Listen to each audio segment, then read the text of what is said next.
What's good, gang? It's your boy P.B.G.Q Supreme TV. And I was just thinking to myself, when you're truly a physically attractive young man, oh yeah, you're gonna have some things that will definitely certify, sign, deliver, secure, to stamp, and approve that you are definitely physically attractive. Every physically attractive young man has these things. And here's a few of mine. Let's talk about it. Nah, I mean,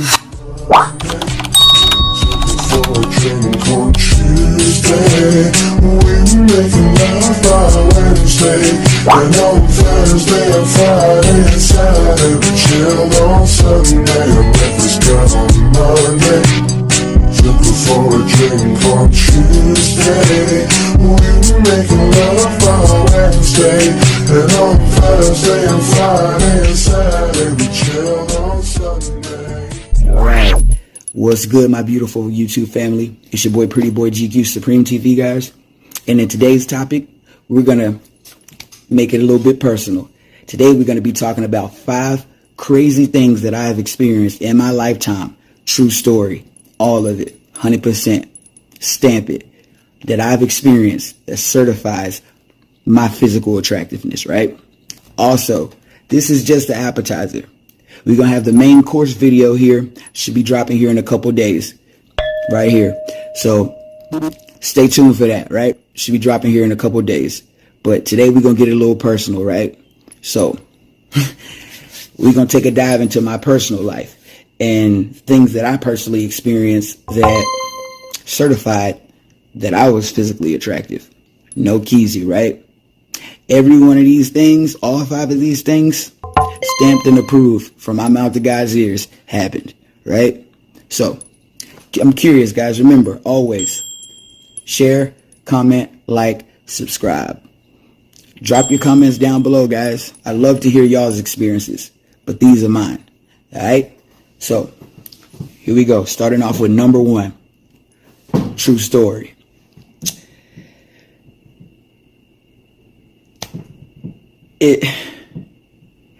So the first thing that I've experienced that truly stamps my physically attractiveness is being randomly kissed by women that I know and women that I don't know. Now, this has happened to me on, I could say, probably about 3 or 4 different occasions, right?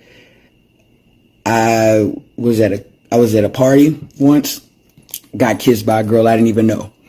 I was in school, back when I was in college. I was talking to one of my homeboys sitting at the little lunch table. Bad bitch. Came, sat in my lap. I didn't know what she was doing. I thought she was just trying to sit in my lap.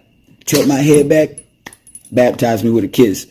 I have been, when I used to work in the bars, this beautiful white lady. I think she probably was like 3 or 4 years older than me.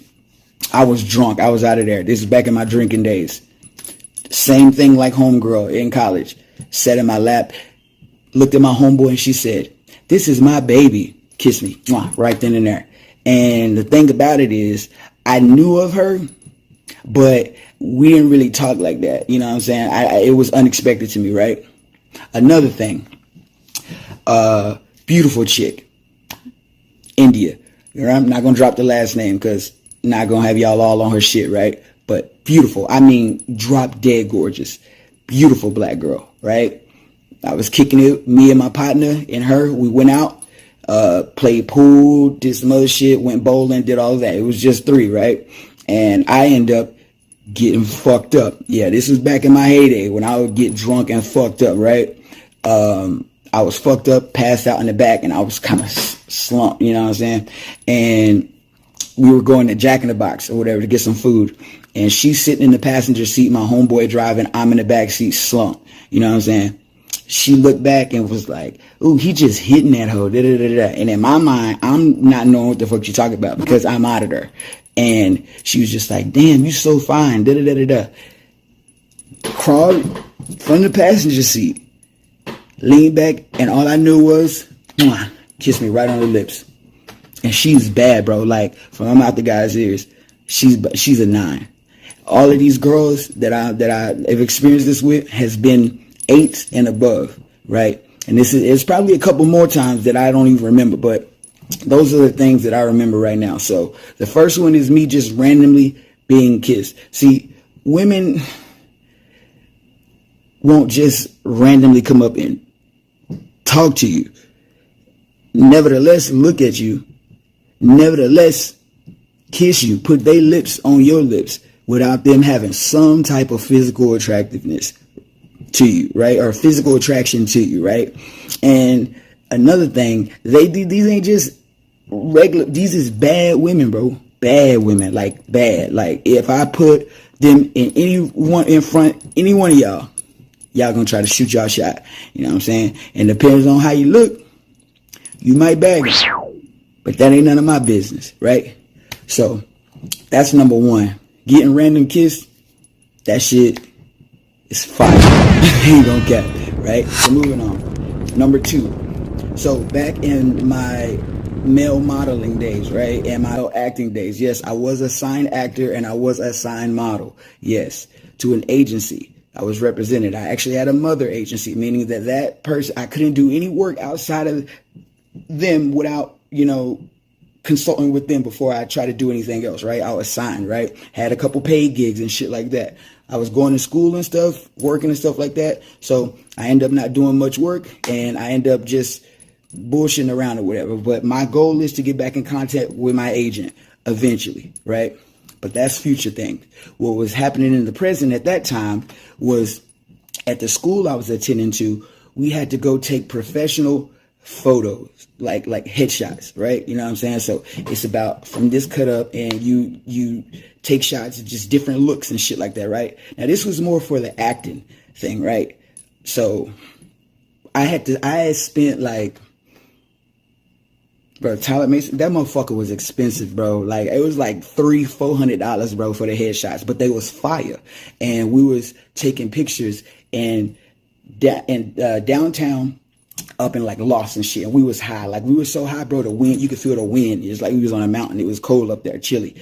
And my eyes kept wilding and shit. I'm gonna post a headshot in here just to show y'all kind of what it was. So anyways, so we had to basically we had to go get headshots. We had to go take headshots with Tyler Mason, go fucking, do headshots. And it's because at the end of our graduation year, we had to do a showcase, and all the agencies around Dallas and things like that came out, they watched us perform, and people got signed, some people didn't, right? Unfortunately, I didn't get signed that day, but I have homies that did. I ended up getting signed like a month later, right? But I did have a bunch of top agencies that was interested in me, like the a Page Parks agency. If you're in Dallas, you know who they are.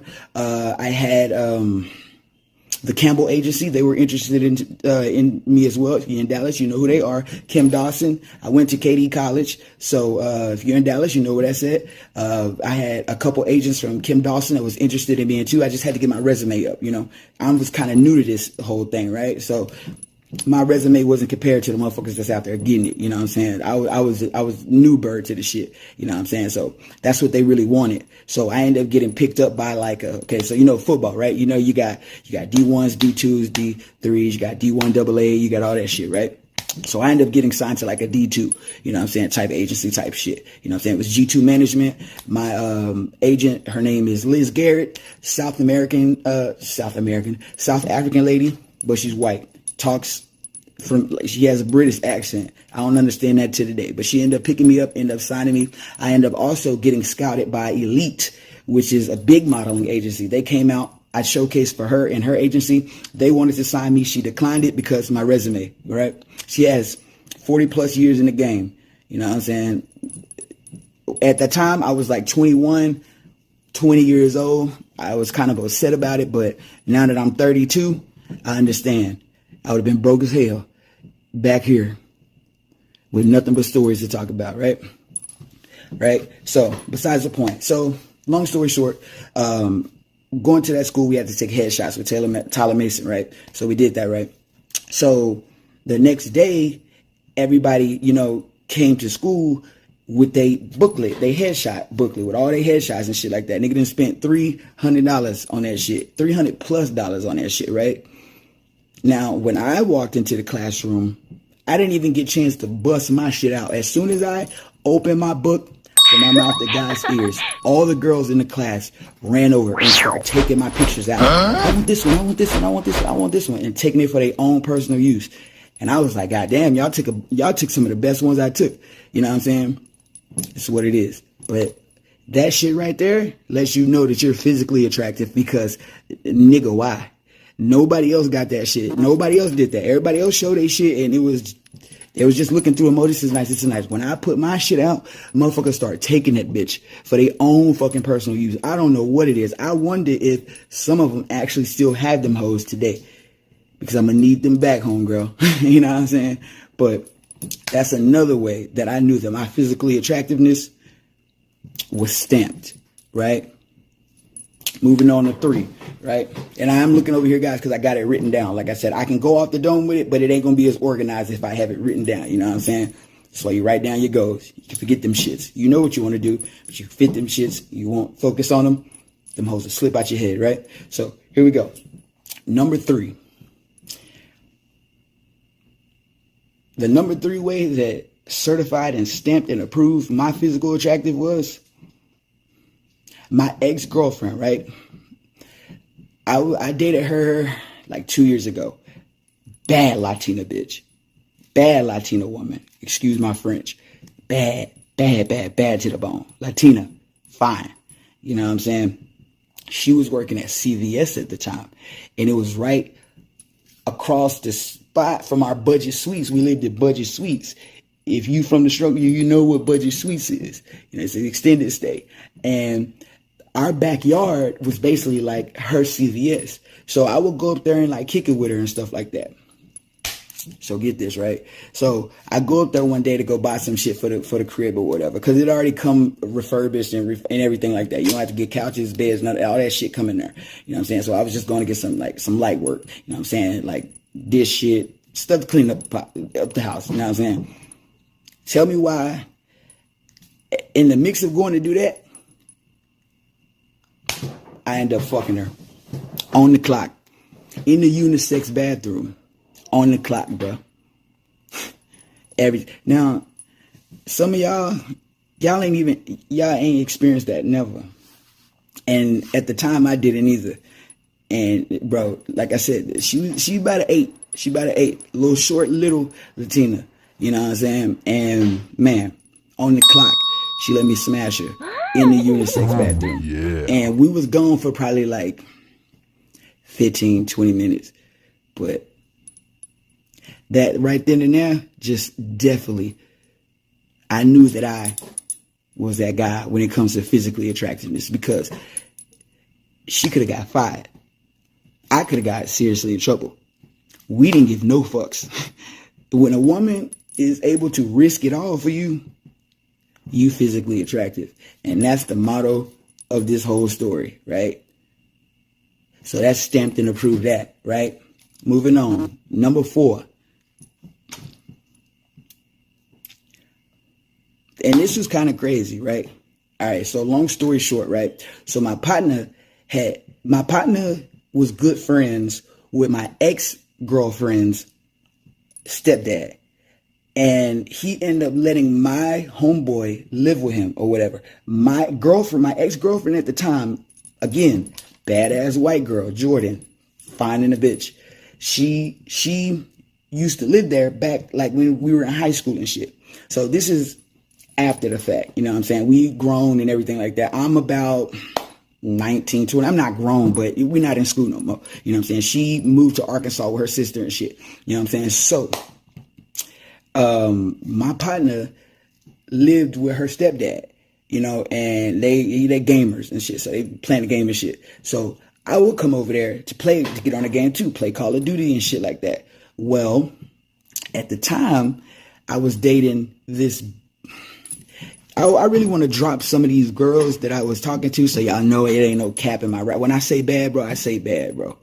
And I would drop pictures and shit like that to prove it, but ain't gonna get that out of me. You either believe it or you don't. Just because you don't believe it don't mean it didn't happen. Straight up. So, like I said, badass light-skinned girl. I mean bad. She probably, out of all the girls I didn't name, she probably was like the cream of the crop. Like, number bad, beautiful, light-skinned, beautiful, curly, bad, bro. Like, bad, bro. Like, I'd probably get her like a 9.5. So, I'm over there playing the game. I call her over, right? So, we in my ex-girlfriend's house. I'm with my girlfriend at the time in my ex-girlfriend's house. And they playing the game and shit. And we find a way to duck off, right? We duck off, whatever. She pulled me to the side. She like, I told her, I was like, yeah, this is my ex-girlfriend's house. You know what I'm saying? Like, I used to date her and shit like that. She came up with the idea. Oh, well, let's go in a room. And guess what? This is not a dream. That shit became reality. My ex-girlfriend in my ex-girlfriend room. How the did that happen? You wanna know how that happens? Because physically attractiveness, right? When you are physically attractive, my dog's tripping. Girls will do anything for you, bro. I'm trying to told you. Include fucking you in your ex-girlfriend's old room. Mad crazy. And to put the cherry on top of that, right? So the ex-girlfriend that was her room, I fucked her and her sister, and they found out about it. And I was scared. But that's a whole different topic. We're gonna have some more crazy ass stories, because man, this is just the tip of the iceberg. The tip of the iceberg, bro. I done some wild shit, you know what I'm saying? But so yeah. Fucking my girlfriend at the time in my ex-girlfriend's room, that's some shit only a physically attractive person do. Because if you're not physically attractive, they ain't gonna even want to have sex with you, period. Nevertheless, do some shit that's like, that shit is adventurous, bro. When you physically attractive, bro, you will see the most craziest, dirtiest, filthiest, don't give a damnest side of women, bro. And not just any women, bro. Bad women, bro. Bad women. They'll be really, man, say. I can't wait to share it. I got some stories, bro. Y'all gonna be like, bro, you capping. Yeah, whatever. All right. So, the fifth and final one, right? So, like I said, that was number 4. That stamped my physically attractive too. The fifth and final one for today, guys, that stamps my physically attractive is simple. I talk about it all the time, and I'm gonna keep talking about it all the time. Me being able to pull and date women from all different races, cultures, backgrounds, all different types of women. So that's hood, that's prissy, that's valley girls, that's your normal girl, that's tomboys, that's country girls. I've not only been able to pull them, fuck them, date them, and attract them. And not only just different types and races of women, ages as well, right? No cap. All different types. I've had Asian women try to spit at me. I had Mexican girls try to spit at me. I got mixed girls that try to spit at me. I had Venezuelans that try to spit at me. I had other country women that try to spit at me. I had my own damn race women try to spit at me. All different types, bro. So, like I said, guys, this is just 5 times, guys, that I didn't experience some crazy shit. There's many more crazy shit I've been through and experienced, right? And I let y'all in on a little secret. Right? Ladies and gentlemen, this is just the tip of the iceberg. I got, by far, many more stories, right? So, with that being said, what's the moral of the story, right? The moral of the story is, when you're truly physically attractive, not only is life gonna let you know, the hub's gonna let you know too. You gonna experience some crazy, wild shit. You know what I'm saying? That's going to come off to people who don't experience. It's going to come off to, bro, you gassing or you capping or whatever. That's because they don't experience it, right? That's like trying to get a Caucasian to feel and understand what it's like to be a Black American in America, and get them to truly understand what it feels like to be black in America. That's some hard shit to do, right? Okay, so that's how us physically attractive people feel when we go talk to our less counterparts and people who don't experience. That's what it come off as. Unbelievable. It's hard to believe because they don't experience it. See what I'm saying? But yo, like I said, I want to thank y'all for watching this video, guys. Always like, comment, share, and subscribe. Like I said, stay tuned for this video that's going to be popping up. You know what I'm saying? Other than that, it's your boy Pretty Boy GQ Supreme TV, guys. And we out of here with another one. Y'all be good. And I Have a blessed ain't night. about I'm outta here. tonight. It's a special kind of thing with you. Took her for a drink on Tuesday. We were making love by Wednesday.